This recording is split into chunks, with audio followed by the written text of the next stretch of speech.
یعنی من دل ندارم دماغمو عمل کنم؟ نه خیر، شما داری مامان میشی.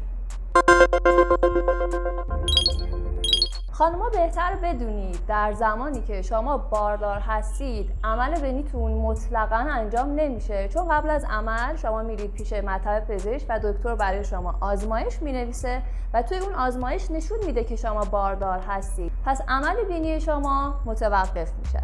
اگر شما به تازگی عمل بینی انجام دادید بهتره که حداقل 6 ماه صبوری کنید و بعد اقدام به بارداری کنید، چون توی این حالت بینی شما ورم داره و خانوما میدونن زمانی که باردار هستن نه تنها بدنشون بلکه کل صورتشون هم ورم میکنه و این ورم تشدید میشه، ممکنه به بافت بینی شما آسیب برسونه. پس بهتره حداقل 6 ماه بعد از جراحی بینی شما اقدام به بارداری کنید.